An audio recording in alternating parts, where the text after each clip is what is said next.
Hi, it's Jane, and on Healthier You today, we're going to talk about some nutrition tricks for portion control. Um, but let's get into the medical disclaimer first. Always check with your physician before starting any exercise program or diet regimen. Information here is my personal research into different health topics and is not to be considered medical advice. All right, let's get into it. You can learn how to eat and maintain a healthy lifestyle. And one of the key parts of maintaining a healthy lifestyle is making sure you eat healthy foods and exercise enough. But you also need to be aware of your portion sizes, which can be very helpful when you are trying to create a deficit loss in your calorie intake. Portion control is just one part of a healthy plan to lose weight. According to the Centers for Disease Control and Prevention, people who gradually lose weight through healthy eating and regular exercise are most successful in maintaining their new weight. They focus less on calorie deficits and more on living healthfully. Making those diet changes also doesn't mean you have to be hungry. Portion control doesn't mean you have to eat tiny portions of everything, believe it or not. You don't want to feel like you're on a diet, but you have to eat fewer calories. So, here are some tips and tricks that they tell you to help you be more aware of your new lifestyle. And basically, when you're working on losing weight, it is a new lifestyle. Drink a glass of water. Drink 16 ounces, a really big glass of water before you eat. This is recommended by the Flexitarian Diet, author of that, Jackson Blattner. Filling your stomach with water will naturally make you less likely to overeat. Plus, some symptoms of dehydration may actually be what's causing you to feel hungry. When you're feeling hungry, drink water first. Thirst is often confused with hunger. Physicians say sipping water before you eat may eliminate what feels like hunger in the first place. Use smaller plates. We talked about this before. One simple way to do that is to use smaller plates, knives, forks, glasses, and other tableware. Don't know why I'm tripping over that word today. The researchers from the University of Cambridge also suggest that eliminating larger size portions can reduce your energy intake by up to 16%. This can help you to lose weight. A rough guide for each meal is vegetables or salad, half a plate. High quality protein, a quarter of a plate. This includes meat, poultry, fish, eggs, dairy, tofu, beans, those kind of things. Complex carbs should be 1/4 of your plate, such as whole grains and starchy vegetables. High-fat food should be half a tablespoon, and that includes cheese, oils, and butter. So when you're having that taco, minimal cheese. Remember that this is a rough guide, and people have different dietary needs. Those who are more physically active can often get away with eating more food. Use your hands as a serving guide.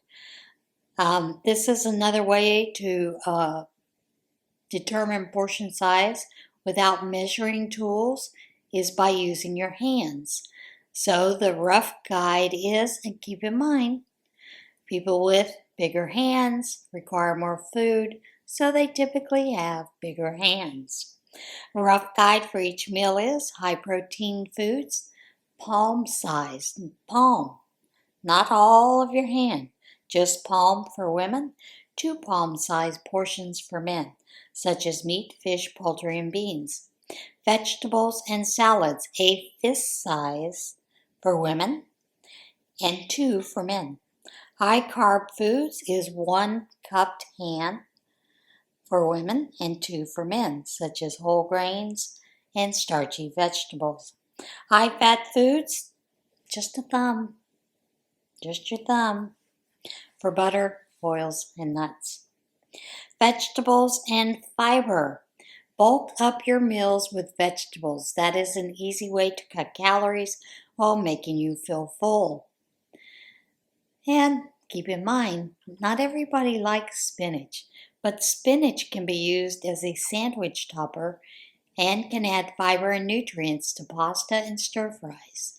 Other ideas to eat more vegetables include replacing meat with mushrooms, adding diced apples to your oatmeal, using a whole wheat pita in place of bread so you can stuff it with more vegetables.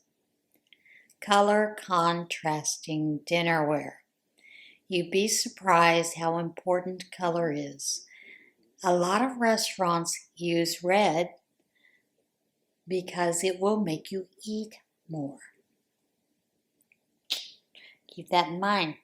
The color of your plate may influence how much you eat.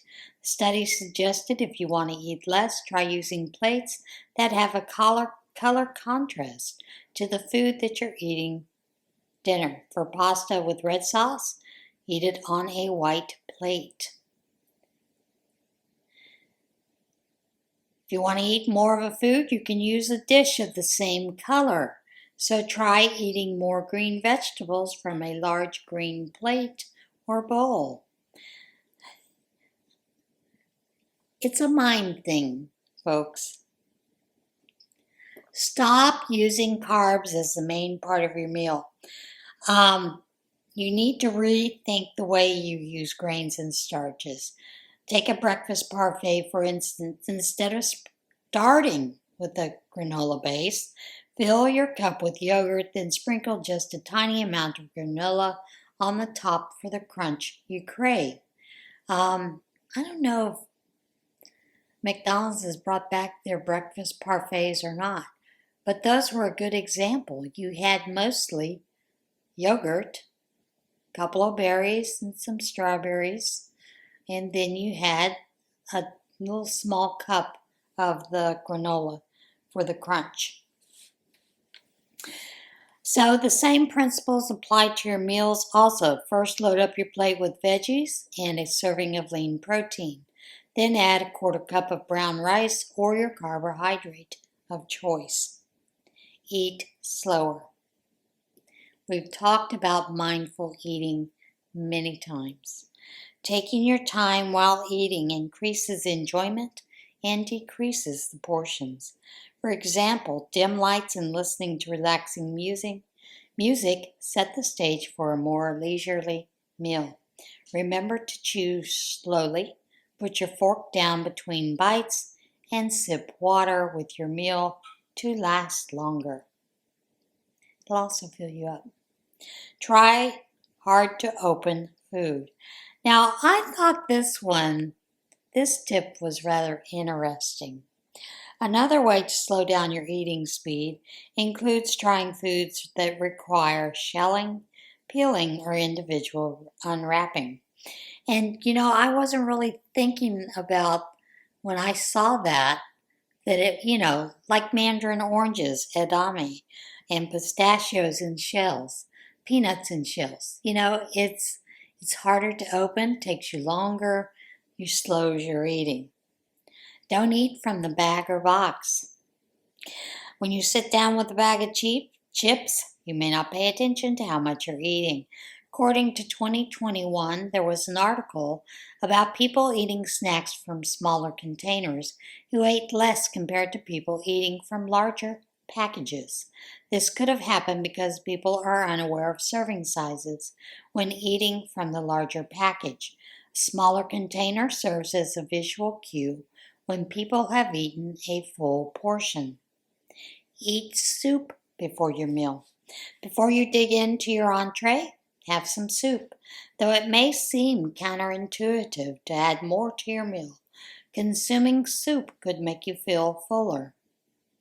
Chunky or viscous soups may be particularly helpful in making you feel satiated. To help you feel full, Young, and this was some person that wrote an article, recommends trying a broth-based soup, preferably with veggies for natural fiber. When you go to a buffet, browse the buffet before you choose your food.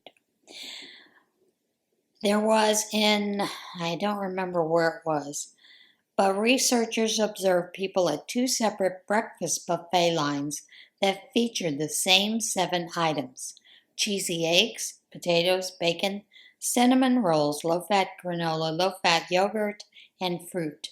One line presented the foods from healthiest to least healthy, while the other line had the order reversed. Regardless of which line they passed through, more than 75% of the diners put the first food they saw on their plates. The first 3 foods they encountered in the buffet made up 2/3 of all the foods they added to their plate. You can portion the kind of food you eat carefully if you know what is available. Take a stroll around the buffet or dinner table before you serve yourself. This one is interesting.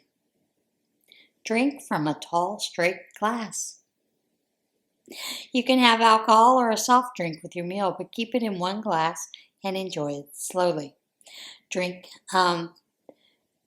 There was a scientific reports article that said people drank slower and less from glasses that were straight-edged compared to outward sloped. The American Heart Association, recommends that you limit your consumption of sugary beverages and just one 12-ounce Coke, one 12-ounce can of regular soda, because it contains 10 teaspoons of sugar, full 4 teaspoons more than what's recommended for a woman per day, and 1 extra teaspoon for men. You should also limit yourself to 1 drink and adult men to 2 drinks. Limit mealtime distractions. How many of us are guilty of watching TV while we're eating? I've done that.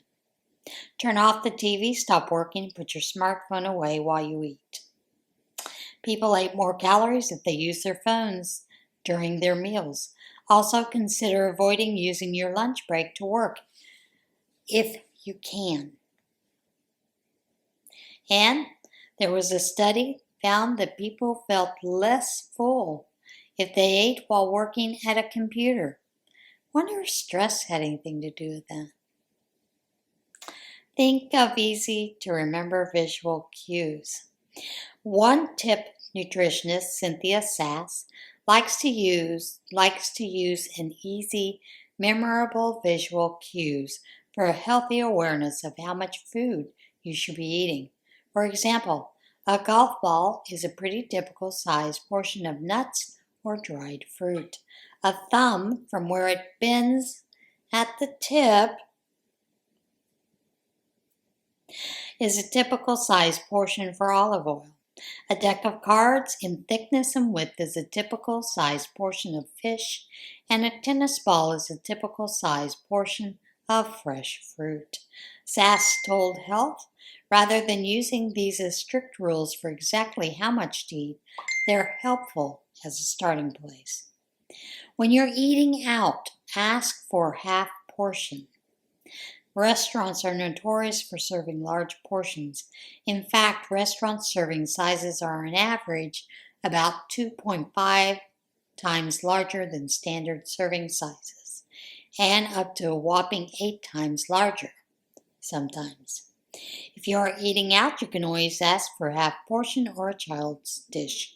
This will save you calories and prevent overeating.